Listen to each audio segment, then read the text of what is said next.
Price the lord. ಈ ದಿನದ ಬಲಪಡಿಸುವ ವಾಕ್ಯ ಧರ್ಮೋಪದೇಶ ಕಾಂಡ 28ನೇ ಅಧ್ಯಾಯ 13ನೇ ವಚನ. ನೀವು ಅನೇಕ ಜನಗಳಿಗೆ ಸಾಲ ಕೊಡುವಿರೇ ಹೊರತು ಸಾಲ ತೆಗೆದುಕೊಳ್ಳುವುದಿಲ್ಲ. ಆಮೇನ್. ಪ್ರಿಯ ದೇವರ ಮಕ್ಕಳೇ, ಈ ದಿನಗಳಲ್ಲಿ ಎಲ್ಲಿ ನೋಡಿದ್ರು, ಯಾರ ಬಾಯಲ್ಲಿ ನೋಡಿದ್ರು, ಯಾವರ ಜೀವನದಲ್ಲಿ ನೋಡೋದಾದ್ರೂ ಎಲ್ಲರೂ ಹೇಳ್ತಿರೋ ಒಂದೇ ಒಂದು ವಿಷಯ, ಸಾಲ ಸಾಲ ಸಾಲ. ಹಲ್ಲೆಲೂಯಾ. ಆದ್ರೆ ಈ ದಿನ ದೇವರು ನಿಮ್ಮನ್ನು ನೋಡಿ ಹೇಳ್ತಾ ಇದ್ದಾರೆ, ನೀವು ಸಾಲ ಕೊಡುವಿರೇ ಹೊರತು ಸಾಲ ತೆಗೆದುಕೊಳ್ಳೋದಿಲ್ಲ. ಆಮೇನ್. ಎಷ್ಟು ಜನಕ್ಕೆ ಈ ವಾಕ್ಯ ಸಂತೋಷವಾಗ್ತಿದೆ. ನಿಶ್ಚಯವಾಗಿ ನೀವು ಈ ವಾಕ್ಯವನ್ನು ನಂಬೋದೇ ಆದ್ರೆ ದೇವರ ಮಹಿಮೆಯನ್ನ ಕಾಣ್ತೀರಾ. ಹಲ್ಲೆಲೂಯಾ. ಕಳೆದ ಹೋದ ದಿನಗಳಲ್ಲಿ ನಾನು ಒಂದು ಸಭೆಯಲ್ಲಿ ಸೇವೆಗೆ ಹೋಗಿದ್ದಾಗ ನನ್ನ ಸಂದೇಶವೆಲ್ಲ ಮುಗಿಸಿಬಿಟ್ಟು ನಾನು ಪ್ರಾರ್ಥನೆ ಮಾಡೋದಕ್ಕಾಗಿ ಅಲ್ಲಿ ನಿಂತುಕೊಂಡಿದ್ದಾಗ ಅನೇಕರು ಬಂದು ಪ್ರಾರ್ಥನೆ ಮಾಡಿಸ್ಕೊಳ್ತಾ ಇದ್ರು. ಆದರೆ ಅದರಲ್ಲಿ ಒಂದು ಸಹೋದರಿ ನನ್ನ ಬಳಿ ಬರುವಾಗಲೇ ಅವ್ರು ಭಯಂಕರವಾದ ಒಂದು ದುಃಖದಲ್ಲಿ, ತುಂಬಾ ಒಂದು ವೇದನೆಯಲ್ಲಿ ಬಂದು ನಿಂತ್ಕೊಂಡ್ರು. ಅವರು ಆ ರೀತಿ ನಿಟ್ಟುಸಿರು ಬಿಡ್ತಾ ಅಳೋದನ್ನು ನೋಡಿ ನನಗೆ ತುಂಬಾ ದುಃಖ ಆಯ್ತು. ಅವ್ರಿಗೆ ಆ ಕಷ್ಟನೂ ಕೂಡ ಹೇಳಕ್ಕಾಗ್ತಿಲ್ಲ. ಅವ್ರ ಪರಿಸ್ಥಿತಿ ನೋಡೋದಾದ್ರೆ ಅವ್ರ ಜೀವನದಲ್ಲಿ ಭಯಂಕರವಾದ ಸಾಲ. ಹಲ್ಲೆಲೂಯಾ. 2 ಹೆಣ್ಣು ಮಕ್ಕಳಿದ್ದಾರೆ, ಒಬ್ಬ ಗಂಡು ಮಗ ಇದ್ದಾನೆ. ನೋಡಿ, ಆ 2 ಹೆಣ್ಣು ಮಕ್ಕಳಿಗೆ ಓದಿ ಮುಗಿಸಿದ್ದಾರೆ, ಸರಿಯಾದ ಕೆಲಸ ಇಲ್ಲ. ಒಬ್ಬ ಗಂಡು ಮಗ ಇದ್ದಾನೆ, ಅವನಿಗೆ 2nd PUC ಅವ್ರು ಸ್ಟಾಪ್ ಮಾಡಿ ತಂದೆಯೊಟ್ಟಿಗೆ ಹೋಟೆಲ್ನಲ್ಲಿ ಕೆಲಸ ಮಾಡೋದಕ್ಕೆ ಹೋಗ್ತಾ ಇದ್ದಾನೆ. ಅವರ ಯಜಮಾನ್ರಿಗೆ ಹಾರ್ಟ್ನಲ್ಲಿ ದೊಡ್ಡ ಒಂದು ಆಪರೇಷನ್ ಆಗಿ ಆ ಬಲಹೀನತೆಯ ನಡುವೆಯೂ ಕೂಡ ಅವರು ಒಂದು ಹೋಟೆಲ್ನಲ್ಲಿ ಕೆಲಸ ಮಾಡ್ತಾ ಇದ್ದಾರೆ. ಆ ಸಹೋದರಿ ಕೂಡ ಒಂದು ಹೌಸ್ ಕೀಪಿಂಗ್ ಕೆಲಸ ಮಾಡ್ತಾ ಇದ್ದಾರೆ. ಹಲ್ಲೆಲೂಯಾ. ಆ ಕುಟುಂಬದ ಪರಿಸ್ಥಿತಿನ ಕೇಳುವಾಗಲೇ ತುಂಬಾ ಭಾರ ಆಯ್ತು, ತುಂಬಾ ದುಃಖ ಆಯ್ತು. ಹಲ್ಲೆಲೂಯಾ. ಆಕೆಗೆ ಅಳು ನಿಲ್ಸೋಕ್ಕೆ ಆಗ್ತಿಲ್ಲ, ಭಯಂಕರವಾದ ಸಾಲ ಇದೆ ಅಮ್ಮ, ನಾನು ಏನ್ ಮಾಡ್ಬೇಕು ಗೊತ್ತಾಗ್ತಿಲ್ಲ ಅಂತ ತುಂಬಾ ಗೋಳಾಡ್ತಾ ಇದ್ದೆ. ಹಲ್ಲೆಲೂಯಾ. ಅವರ ಗೋಳಾಟವನ್ನು ನೋಡಿ ನಮಗೆ ಎಷ್ಟು ದುಃಖ ಆಗುವಾಗ ಇನ್ನು ಪರಲೋಕದ ದೇವರಿಗೆ ಎಷ್ಟು ದುಃಖ ಆಗಿರ್ಬೋದು. ಹಲ್ಲೆಲೂಯಾ. ಆಗ ಅವರನ್ನ ನಾನು ಕೇಳಿದೆ, ಅಮ್ಮ ನೀವು ಸಭೆಗೆ ಹೋಗ್ತಾ ಇದ್ದೀರಾ? ಹೋಗ್ತಾ ಇದ್ವಿ ಅಮ್ಮ, ಆದರೆ ಈಗ ಹೋಗ್ತಾ ಇಲ್ಲ. ಯಾಕೆ? ಕೆಲವು ಕಾರಣಗಳು, ಅಲ್ಲಿ ನಡೆದ ಕೆಲವು ವಿಷಯಗಳು, ಅದರಿಂದ ನಾನು ಹೋಗ್ತಾ ಇಲ್ಲ. ಹಲ್ಲೆಲೂಯಾ. ಅಲ್ಲಿ ಅನೇಕ ವಿಷಯಗಳು ನಡೀಬೋದು, ಅಲ್ಲಿ ಏನೇ ಕಾರ್ಯಗಳು ನಿಮಗೆ ವಿರುದ್ಧವಾಗಿರ್ಬೋದು, ಆದರೆ ನೀವು ಯೇಸು ಕ್ರಿಸ್ತನನ್ನು ನೋಡೋದಕ್ಕೆ ಹೋಗ್ತೀರಮ್ಮ. ಸರಿಯಾಗಿ ನೀವು ಕ್ರಮವಾಗಿ ಸಭೆಗೆ ಹೋಗ್ರಿ, ಸರಿಯಾಗಿ ದೇವರಿಗೆ ದಶಮಭಾಗವನ್ನು ಕೊಡ್ರಿ, ದೇವರನ್ನ ಹೆಚ್ಚಾಗಿ ಪ್ರೀತಿಸ್ರಿ. ಈ ವಿಷಯದಲ್ಲಿ ನೀವು ನಂಬಿಗಸ್ತರಾಗಿರೋದೇ ಆದರೆ ಆತ ನಿಮ್ಮ ಸಾಲದ ಭಾರವೆಲ್ಲ ಹೊತ್ತುಕೊಂಡು ನಿಮಗೊಂದು ಬಿಡುಗಡೆ ಕೊಡ್ತಾರೆ ಎಂಬುದಾಗಿ ನನ್ನ ತಾಯಿಗೆ ಸ್ವಲ್ಪ ಧೈರ್ಯವನ್ನು ಹೇಳಿ ವಾಕ್ಯದಲ್ಲಿ ಬಲಪಡಿಸಿ ಆಕೆಗೆ ಪ್ರಾರ್ಥನೆ ಮಾಡಿ ಕಳಿಸ್ತಾರೆ. ಹಲ್ಲೆಲೂಯಾ. ಇದನ್ನು ನೋಡ್ತಿರುವ ಪ್ರಿಯ ದೇವರ ಮಕ್ಕಳೇ, ನಿಮ್ಮಲ್ಲಿ ಕೂಡ ಅನೇಕರು ನಾನು ಕಷ್ಟಪಟ್ಟು ದುಡಿತಾ ಇದ್ದೀನಿ, ನನಗೆ ಎಷ್ಟೋ ಹಣ ಬರ್ತಾ ಇದೆ, ಆದರೆ ಬರುವ ಹಣ ಎಲ್ಲಿ ಹೋಗ್ತಾ ಇದೆ ಅಂತ ಗೊತ್ತಿಲ್ಲ, ನಾನು ಯಾವ ಸಾಲನೂ ಕಟ್ಟಿ ಮುಗ್ಸೋಕ್ಕಾಗ್ತಿಲ್ಲ, ನಾನು ಅನ್ಕೊಂಡಿದ್ದು ತಗೊಳಕ್ಕಾಗ್ತಿಲ್ಲ, ಸರಿಯಾಗಿ ನಮ್ಗೆ ಯಾವುದಕ್ಕೂ ಕೂಡ ಈ ಹಣ ಸಾಕಾಗ್ತಿಲ್ಲ. ಅನೇಕರು ಈ ರೀತಿಯ ಒಂದು ಆಲೋಚನೆಯಲ್ಲಿ, ಅನೇಕರು ಈ ರೀತಿಯ ಚಿಂತೆಯಲ್ಲಿ ಕಾಣಲ್ಪಡ್ತಾ ಇದ್ದೀರಾ. ಹಲ್ಲೆಲೂಯಾ. ಈ ದಿನ ದೇವರು ನಿಮ್ಮನ್ನು ನೋಡಿ ಹೇಳ್ತಾ ಇದ್ದಾರೆ, ನಿಮ್ಮ ಕೈಗಳು ಹೇಗೆ ದೇವರು ಮಾರ್ಪಡಿಸ್ತಾರೆ ಅಂದರೆ ಒಬ್ಬರಿಗೆ ಕೊಡುವ ಕರಗಳಾಗಿ. ಹಲ್ಲೆಲೂಯಾ. ನೀವು ತೆಗೆದುಕೊಳ್ಳುವ ಕೈಗಳಾಗಿ ಅಲ್ಲ, ಧಾರಾಳವಾಗಿ ಕೊಡುವ ಕೈಗಳಾಗಿ ದೇವರು ಮಾಡ್ತಾರೆ. ಹಲ್ಲೆಲೂಯಾ. ಯಾವಾಗ ಗೊತ್ತಾ? ಅದೇ ಮುಂದಿನ 14ನೇ ವಚನದಲ್ಲಿರುತ್ತೆ, ಈಗ ನಾನು ನಿಮಗೆ ಬೋಧಿಸುವ ಮಾತುಗಳನ್ನು ಬಿಟ್ಟು ಎಡ ಬಲಕ್ಕೆ ನೀವು ತೊಲಗದೇ ಇರುವಾಗ. ಹಲ್ಲೆಲೂಯಾ. ದೇವರು ಹೇಳುವ ಮಾತುಗಳನ್ನು ನೀವು ಸರಿಯಾಗಿ ಕೇಳಬೇಕು. ಅದರಿಂದ ನೀವು ಎಡಕ್ಕೋ ಬಲಕ್ಕೋ ತಪ್ಪಿ ಹೋಗಬಾರ್ದು. ಆ ಮಾತುಗಳನ್ನು ಬಿಟ್ಟು ನಿಮ್ಮ ದಾರಿಯಲ್ಲಿ ನೀವು ಹೋಗಬಾರ್ದು. ಹಲ್ಲೆಲೂಯಾ. ಮೊದಲನೇದಾಗಿ ಈ ದಿನ ನಿಮ್ಮಲ್ಲಿರುವ ಸಾಲ ಹೋಗಬೇಕು ಅನ್ನೋದಾದ್ರೆ ನೀವು ಮೊದಲನೇದಾಗಿ ಮಾಡಬೇಕಾಗಿರುವ ಒಂದು ವಿಷಯ, ದೇವರನ್ನ ಪ್ರೀತಿಸೋರಾಗಿರ್ಬೇಕು. ಹಲ್ಲೆಲೂಯಾ. ಜ್ಞಾನೋಕ್ತಿಗಳು 8ನೇ ಅಧ್ಯಾಯ 21ನೇ ವಚನದಲ್ಲಿ ಈ ರೀತಿಯಾಗಿ ಹೇಳಲ್ಪಟ್ಟಿದೆ, ಯಾರು ಅವರನ್ನ ಹೆಚ್ಚಾಗಿ ಪ್ರೀತಿಸ್ತಾರೋ ಅವರಿಗೆ ಧನದ ಬಾಧ್ಯತೆಯನ್ನು ಕೊಟ್ಟು ಅವರ ಬೊಕ್ಕಸವನ್ನು ತುಂಬಿಸ್ತೇನೆ ಎಂಬುದಾಗಿ ದೇವರು ಒಂದು ಮಾತನ್ನು ಹೇಳಿದ್ದಾರೆ. ಹಲ್ಲೆಲೂಯಾ. ನೀವು ಜ್ಞಾನೋಕ್ತಿಗಳಲ್ಲಿ 8ನೇ ಅಧ್ಯಾಯದಲ್ಲಿ ಓದುವಾಗ ಆ ಮಾತು ಈ ರೀತಿಯಾಗಿ ಬರೆಯಲ್ಪಟ್ಟಿರುತ್ತದೆ. ಮೊದಲನೇದಾಗಿ ನೀವು ದೇವರನ್ನ ಪ್ರೀತಿಸ್ರಿ, ದೇವರನ್ನ ಒರಗಿಕೊಳ್ಳ್ರಿ. ನೀವು ಅಧಿಕವಾಗಿ ಇದನ್ನ ಯಾರನ್ನ ಪ್ರೀತಿಸ್ತಾ ಇದ್ದೀರಾ? ಏನನ್ನ ಪ್ರೀತಿಸ್ತಾ ಇದ್ದೀರಾ? ನಿಮ್ಮ ಕೆಲಸವನ್ನ ಹೆಚ್ಚಾಗಿ ಪ್ರೀತಿಸ್ತಾ ಇದ್ದೀರಾ? ಹಣವನ್ನ ಪ್ರೀತಿಸ್ತಾ ಇದ್ದೀರಾ? ಇಲ್ಲ ನಿಮ್ಮ ಸಂಬಂಧಗಳನ್ನ ಪ್ರೀತಿಸ್ತಾ ಇದ್ದೀರಾ? ಇಲ್ಲ ನಿಮ್ಮ ಮೊಬೈಲ್ ಅನ್ನ ನೀವು ಪ್ರೀತಿಸ್ತಾ ಇದ್ದೀರಾ? ಇಲ್ಲ ನಿಮ್ಮನ್ನ ನೀವೇ ಪ್ರೀತಿಸ್ಕೊಳ್ತಾ ಇದ್ದೀರಾ? ಹಾಲೆಲ್ಲೂಯ.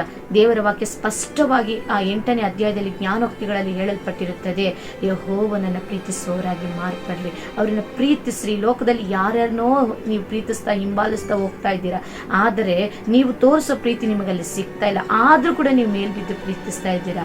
ಆದರೆ ಯೇಸು ಕ್ರಿಸ್ತನು ಹೇಳ್ತಾ ಇದ್ದಾರೆ, ನನ್ನನ್ನು ಪ್ರೀತಿಸ್ರಿ, ನಾನು ನಿಮಗೆ ಧನದ ಬಾಧ್ಯತೆಯನ್ನು ಕೊಡ್ತೇನೆ, ನಿಮ್ಮ ಬೊಕ್ಕಸಗಳನ್ನು ತುಂಬಿಸ್ತೇನೆ ಎಂಬುದಾಗಿ ದೇವರ ವಾಕ್ಯ ಹೇಳ್ತಾ ಇದೆ. ಈ ದಿನ ನೀವು ದೇವರನ್ನ ಪ್ರೀತಿಸ್ರಿ. ಯಾಕೆ ಗೊತ್ತಾ, ಮನುಷ್ಯರ ಪ್ರೀತಿ ನಮ್ಮ ಬಳಿ ಇರುವಾಗ, ನಾವು ಅವರಿಗೆ ಅನುಕೂಲಕರವಾಗಿರುವಾಗ ಮಾತ್ರನೇ ನಮ್ಮನ್ನು ಪ್ರೀತಿಸ್ತಾರೆ. ಆದರೆ ನಮ್ಮಿಂದ ಅವರು ಎದುರು ನೋಡೋ ಕಾರ್ಯಗಳಾಗ್ಲಿ, ಅವ್ರು ಎದುರು ನೋಡುವಂತ ಯಾವುದೋ ಒಂದು ಕಾರ್ಯ ನಮ್ಮಲ್ಲಿ ಕಾಣದೆ ಹೋದಾಗ ಅವ್ರು ನಮ್ಮನ್ನು ಪ್ರೀತಿಸೋದಿಲ್ಲ. ನಮ್ಮ ಹತ್ರ ಲಾಭ ಇದ್ರೇನೆ ಜನರು ನಮ್ಮ ಹತ್ರ ಬರ್ತಾರೆ, ನಮ್ಮನ್ನು ಪ್ರೀತಿಸ್ತಾರೆ. ಆದರೆ ಯೇಸು ಕ್ರಿಸ್ತನ ಹಾಗಲ್ಲ. ನಿಮ್ಮ ಬಳಿ ಏನೇ ಇದ್ರು, ಏನೇ ಇಲ್ಲದೆ ಹೋದ್ರು, ನೀವು ಯಾವ ಸ್ಥಿತಿಯಲ್ಲಿದ್ರು ಕೂಡ ನಿಮ್ಮ ಯಾವುದನ್ನು ನಿರೀಕ್ಷೆ ಮಾಡದೆ, ಯಾವುದನ್ನು ಎದುರು ನೋಡದೆ ಸಂಪೂರ್ಣವಾಗಿ ಪೂರ್ಣ ಹೃದಯದಿಂದ ಆತ ನಿಮ್ಮನ್ನು ಪ್ರೀತಿಸ್ತಾ ಇದ್ದಾರೆ. ಅದಕ್ಕೆ ದೇವರು ಎದುರು ನೋಡ್ತಾ ಇದ್ದಾರೆ, ನನ್ನ ಮಗು ನನ್ನನ್ನು ಪ್ರೀತಿಸಬೇಕೆಂಬುದಾಗಿ. ಅಲ್ಲೆಲ್ಲೂಯ್ಯ. ಎಲ್ಲ ತಂದೆ ತಾಯಿಗೂ ಅದೇ ಆಸೆ ಅಲ್ವಾ, ನನ್ನ ಮಕ್ಕಳು ನನ್ನನ್ನು ಪ್ರೀತಿಸಬೇಕು. ಈಗ ಯವನ ಮಕ್ಕಳು ಇದ್ರು ಅಂತ ಇಟ್ಕೊಳ್ಳಿ, ಯವನ ಮಕ್ಕಳು ತಂದೆ ತಾಯಿಗಳನ್ನು ಪ್ರೀತಿಸೋದನ್ನು ಬಿಟ್ಟು ಅವರ ಸ್ನೇಹಿತರುಗಳನ್ನು ಹೆಚ್ಚಾಗಿ ಪ್ರೀತಿಸೋದೇ ಆದರೆ, ಇಲ್ಲ ಅವ್ರು ಯಾವುದಾದ್ರೂ ಒಂದು ಪ್ರೀತಿಯ ಮಾಯೆಯಲ್ಲಿ ಮುಳುಗಿರೋದಾದ್ರೆ ನಿಮ್ಗೆ ಎಷ್ಟು ದುಃಖ ಆಗುತ್ತೆ ಅಲ್ವಾ. ಅದೇ ರೀತಿ ಅದೇ ಪರಿಸ್ಥಿತಿಯಲ್ಲಿ ಈ ದಿನ ಪರಲೋಕದ ತಂದೆ ಇದ್ದಾರೆ. ಮೊದಲನೇದಾಗಿ ನೀವು ತಂದೆಯನ್ನು ಚೆನ್ನಾಗಿ ಯೇಸು ಕ್ರಿಸ್ತನನ್ನು ಪ್ರೀತಿಸೋದನ್ನು ಅಭ್ಯಾಸ ಮಾಡಿಕೊಳ್ಳ್ರಿ. ಹಲ್ಲೆಲೂಯಾ. ಕೀರ್ತನೆಗಳು 127 2ನೇ ವಚನದಲ್ಲಿ ಈ ರೀತಿಯಾಗಿ ಹೇಳಲ್ಪಟ್ಟಿದೆ, ಕಾವಲುಗಾರರು ವ್ಯರ್ಥವಾಗಿ ಕಾವಲು ಕಾಯ್ತಾ ಇದ್ದಾರೆ, ಆದರೆ ಅವ್ರು ಬೆಳಗಾಗೋದಕ್ಕಿಂತ ಮುಂಚೆ ಎದ್ದೇಳ್ತಾ ಇದ್ದಾರೆ, ಹೊತ್ತು ಮೀರಿದ ಮೇಲೆ ಮಲಗ್ತಾ ಇದ್ದಾರೆ. ಆದರೆ ದೇವರು ಒಬ್ಬರಿಗೆ ಏನಾದರೂ ಒಂದು ಆಶೀರ್ವಾದ ಕೊಡಬೇಕು ಅನ್ನೋದಾದ್ರೆ ಅವರಿಗೆ ಅದನ್ನ ಅವರ ನಿದ್ರೆಯಲ್ಲಿಯೂ ಕೊಡ್ತಾರೆ. ಆ ವಾಕ್ಯ ಈ ರೀತಿಯಾಗಿ ಹೇಳಲ್ಪಟ್ಟಿರ್ತದೆ, ತನ್ನ ಪ್ರಿಯರಿಗೆ ಆತನು ನಿದ್ರೆಯಲ್ಲಿಯೂ ಕೊಡುತ್ತಾನೆ ಎಂಬುದಾಗಿ. ಹಲ್ಲೆಲೂಯಾ.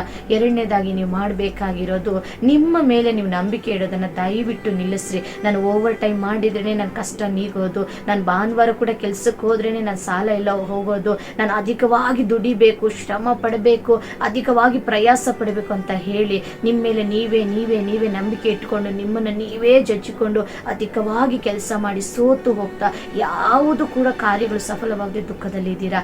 ಈ ದಿನ ಎರಡನೇದಾಗಿ ನೀವು ಮಾಡಬೇಕಾಗಿರೋದು, ನಿಮ್ಮಲ್ಲಿರೋ ನಂಬಿಕೆಯನ್ನು ಬಿಟ್ಟು ಸರಿಯಾಗಿ ಕ್ರಮವಾಗಿ ಅದು 8 ಗಂಟೆನ 9 ಗಂಟೆನ ಅಷ್ಟು ಗಂಟೆಗಳ ಕಾಲ ನಿಮಗೆ ಕೊಟ್ಟಿರುವ ಕೆಲಸವನ್ನ ನಂಬಿಗಸ್ತರಾಗಿ ನೀವು ಮಾಡಿ ಮುಗಿಸಿ ಬಂದು ಸ್ವಲ್ಪ ಹೊತ್ತು ಕೂತ್ಕೊಂಡು ಚೆನ್ನಾಗಿ ಮನಸ್ಸಾರೆ ಕರ್ತನನ್ನು ಸ್ತುತಿಸಿ ನಿಮ್ಮ ಭಾರವೆಲ್ಲ ಸುರಿಸಿ ನಂಬಿಕೆಯಿಂದ ಸ್ವಲ್ಪ ಹೊತ್ತು ಪ್ರಾರ್ಥನೆ ಮಾಡೋದನ್ನ ದಿನನಿತ್ಯ ನೀವು ಅಭ್ಯಾಸ ಮಾಡಿಕೊಳ್ಳ್ರಿ.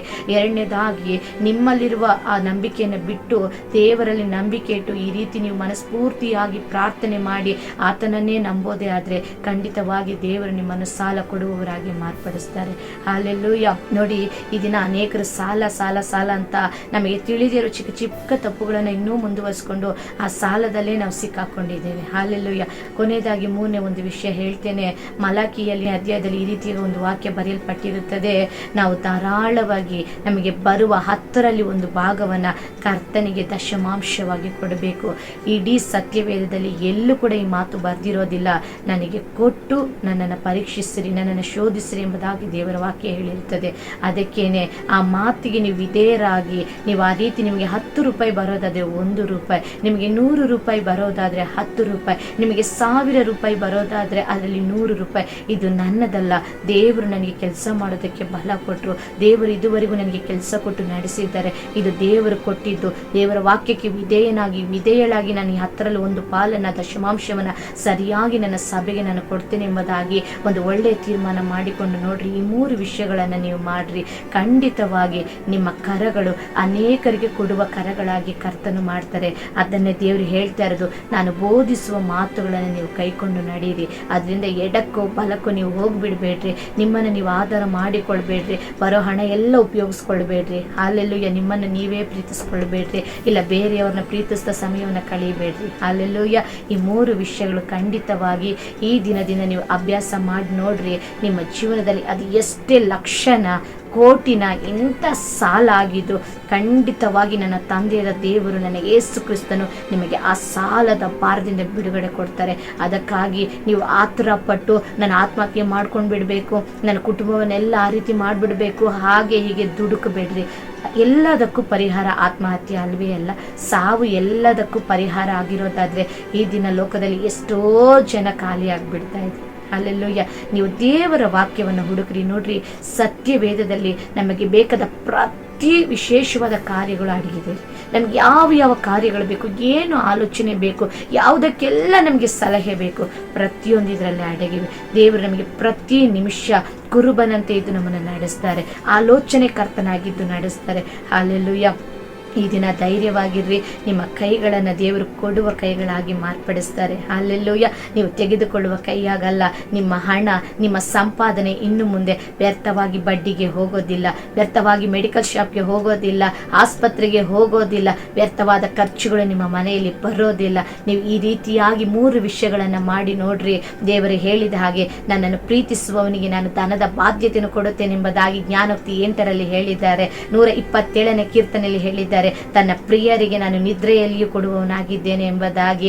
ಮಲಾಕಿಯನೇ ಅಧ್ಯಾಯದಲ್ಲಿ ಹೇಳಲ್ಪಟ್ಟಿದೆ, ನನ್ನನ್ನು ಕೊಟ್ಟು ಶೋಧಿಸಿ ನೋಡಿರಿ, ನನಗೆ ಕೊಟ್ಟು ನೀವು ಶೋಧಿಸಿ ನೋಡ್ರಿ ಎಂಬುದಾಗಿ. 10ರಲ್ಲಿ ಒಂದು ಪಾಲನ್ನು ಕೊಟ್ಟು ದೇವರನ್ನ ಶೋಧಿಸಿ ನೋಡ್ರಿ. ಈ 3 ನೀವು ಸರಿಯಾಗಿ ಮಾಡಿ ದೇವರಿಗೆ ಕೊಡಬೇಕಾದ ಸಮಯವನ್ನು ಕೊಟ್ರಿ, ಖಂಡಿತವಾಗಿ ದೇವರು ಈ ದಿನಗಳಲ್ಲಿ ಈ ವಾಕ್ಯದಂತೆ ನಿಮ್ಮ ಜೀವನದಲ್ಲಿರುವ, ನಿಮ್ಮ ಕುಟುಂಬಗಳಲ್ಲಿರುವ ಎಲ್ಲ ಸಾಲಗಳನ್ನು ನೀಗಿಸಿ ಅನೇಕರ ಮುಂದೆ ದೇವರು ನಿಮ್ಮನ್ನು ಸಾಕ್ಷಿಯಾಗಿ ಖಂಡಿತವಾಗಿ ನಿಲ್ಲಿಸ್ತಾರೆ. ದೇವರು ಅಷ್ಟೇ ಹೇಳಿದ್ದು, ನಾನು ಹೇಳುವ ಮಾತುಗಳನ್ನು ನೀವು ಅನುಸರಿಸಿ ನಡೀರಿ, ಅದರಿಂದ ಎಡಕ್ಕೂ ಬಲಕ್ಕೂ ಹೋಗ್ಬಿಡ್ಬೇಡ್ರಿ, ಬೇರೆ ಯಾರ ಆಲೋಚನೆಯೂ ಕೇಳಬೇಡ್ರಿ, ಓವರ್ ಟೈಮಲ್ಲ ಏನು ಮಾಡಬೇಡ್ರಿ, ನಿಮ್ಮನ್ನು ನೀವೇ ನಂಬ್ಕೊಂಡಿರ್ಬೇಡ್ರಿ. ನೀವು ಮೊದಲನೇದಾಗಿ ಈ 3 ವಿಷಯಗಳನ್ನು ಮಾತ್ರ ಮಾಡಿ ನೋಡ್ರಿ. ನಿಮ್ಮನ್ನು ನಂಬದೆ ದೇವರನ್ನು ನಂಬ್ರಿ. ಬೇರೆಯವರನ್ನ, ಬೇರೆ ಕಾರ್ಯಗಳನ್ನು ಪ್ರೀತಿಸೋದನ್ನು ಬಿಟ್ಟು ದೇವರನ್ನ ಪ್ರೀತಿಸ್ರಿ. ಬೇರೆಯವರಿಗೆಲ್ಲ ನೀವು ಕೊಡೋದನ್ನು ಸ್ಟಾಪ್ ಮಾಡಿ 10ರಲ್ಲಿ ಒಂದು ಪಾಲು ಮೊದಲನೇದಾಗಿ ದೇವರಿಗೆ ಕೊಡ್ರಿ, ಬಡವರಿಗೆ ದಯೆ ತೋರಿಸ್ರಿ. ಈ ಕಾರ್ಯಗಳೆಲ್ಲ ನೀವು ಮಾಡುವಾಗ ನೀವು ಅನೇಕರಿಗೆ, ಮತ್ತೆ ಹೇಳ್ತೇನೆ,